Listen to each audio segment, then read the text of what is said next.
défaut qui est souvent constaté dans le film, dans la saga, c'est qu'en fait les coups sont portés en dehors des cibles.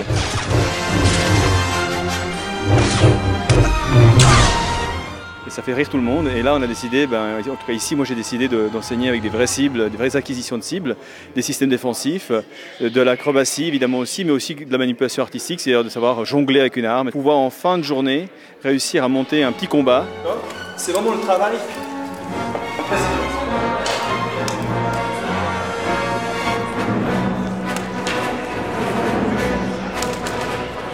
Ça fait 3 ans que je suis inscrite à l'école lémanique d'art et d'action et j'ai toujours beaucoup aimé l'univers de Star Wars et c'était une bonne opportunité d'essayer ça. Ça change l'escrime en fait, il y a plein de techniques que vous ne pouvez pas utiliser. Vous ne pouvez pas par exemple bloquer l'arme de l'autre avec votre main ou avec votre bras, la coincer. Vous ne pouvez pas essayer de le désarmer en tapant contre.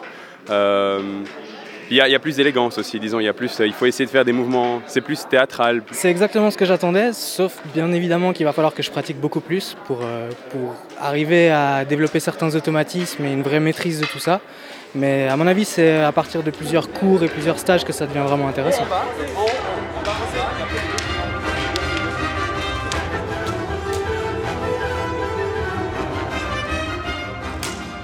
C'est du partenariat.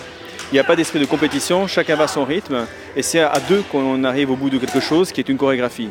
Donc on est plutôt vraiment partenaires, complices pour arriver en fin de compte à présenter véritablement un spectacle sabre laser au niveau où on est. C'est plutôt cool franchement, surtout les effets de bruit, on a vraiment l'impression d'y être. Donc moi ça me plaît beaucoup. Là c'est vraiment pour faire du combat. Donc c'est pour se payer une bonne part de rire.